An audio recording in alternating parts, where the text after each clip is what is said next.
Hola a todos, soy Hernando y te voy a explicar de una manera clara y sencilla cómo se clasifican los números en conjuntos numéricos. Sin más preámbulos, comencemos.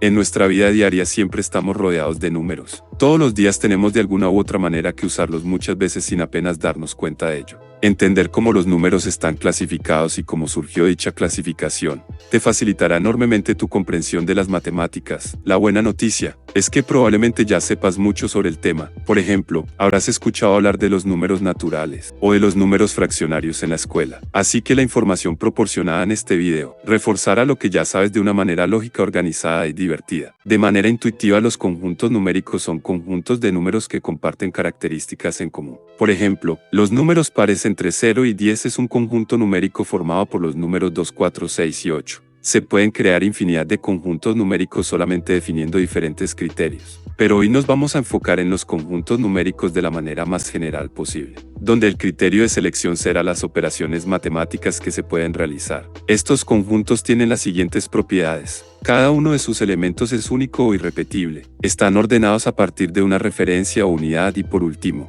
dicho ordenamiento de elementos es infinito. Para representar los conjuntos numéricos de manera gráfica se usa la línea recta. La línea es una sucesión infinita de puntos que no se repiten entre sí al estar organizados en fila. Por lo tanto, es la manera más conveniente de representar gráficamente los conjuntos numéricos. Para representar un conjunto numérico mediante la línea recta, se debe elegir un punto sobre la misma que nos sirva de referencia, desde el cual se forman segmentos iguales y sucesivos. Cada segmento corresponde a una unidad. Para clarificar esto, repasemos el concepto de unidad.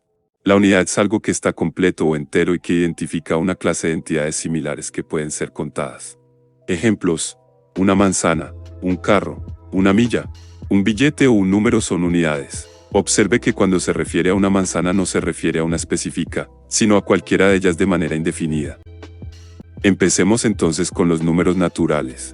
Son los primeros números que se utilizaron por los humanos y también los primeros que aprendemos de manera casi intuitiva. Sirven para contar objetos o unidades como por ejemplo, naranjas, casas o carros. Se representan como una serie ordenada de unidades dispuestas una tras otra sobre una línea recta sin límite. Antes de continuar, suscríbete a nuestro canal y dale clic a las notificaciones para recibir información periódica sobre nuevo contenido. También agradecemos todos sus comentarios y preguntas. Ahora, a modo de recordatorio, vamos a hacer una breve introducción a algunos símbolos matemáticos. El símbolo pertenece, que indica si un elemento hace parte de un conjunto.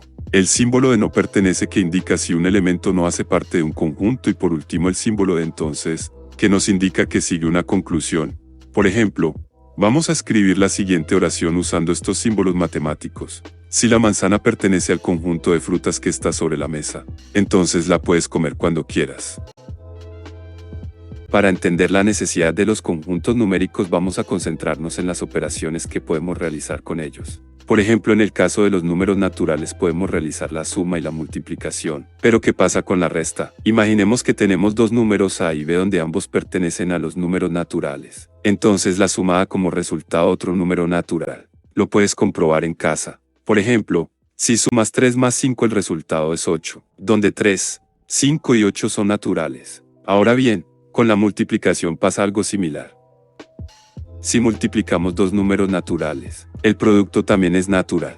Por ejemplo, 2 por 5 es igual a 10, donde 2, 5 y 10 pertenecen a los números naturales. Pero miremos qué pasa con la resta. Aquí la cosa cambia, ya que la diferencia de dos números naturales no siempre es posible que pertenezca a los números naturales. En este caso se requiere que el número A sea mayor que el número B. Si A es menor que B, el número no es natural. Por ejemplo, para el caso 1 menos 5 la respuesta no sería posible si solamente contáramos con los números naturales. Así que se requiere un conjunto de números más amplio que nos permita incluir dichos valores. Los números enteros. Los números enteros incluyen, además de los números naturales, al cero y los números negativos, que se representan sobre la línea recta en dirección opuesta a los números naturales. Existe algún debate entre diferentes matemáticos en cuanto a incluir el cero como número natural o como número entero. El concepto de cero no surgió de manera natural sino a través de un proceso largo de pensamiento matemático. Así que yo prefiero asociar los números naturales a la existencia física de las cosas sin incluir el cero. Si tanto A como B pertenecen a los números enteros, entonces A más B, A por b y a menos b también pertenecen a los números enteros, pero el cociente de la división a sobre b no pertenece a los números enteros y a menor que b. Por tal motivo surgió otro conjunto numérico que sí tiene los números necesarios donde se incluya todos los cocientes posibles de la división. Los números racionales. Si a y b son números enteros, entonces a sobre b es racional para b diferente de 0. Los números enteros se pueden expresar como una división de un entero entre la unidad. Por ejemplo, el entero -8 se puede expresar como racional usando la expresión -8 sobre 1. Si tanto a como b son racionales, entonces a más b, a por b, a menos b y a sobre b también son racionales, donde b tiene que ser diferente de 0 para la división. Con la misma lógica que hemos tratado los anteriores conjuntos numéricos, vemos que hay números que no se pueden escribir de la forma sobre b, como raíz de 2, raíz de 3, o el número pi.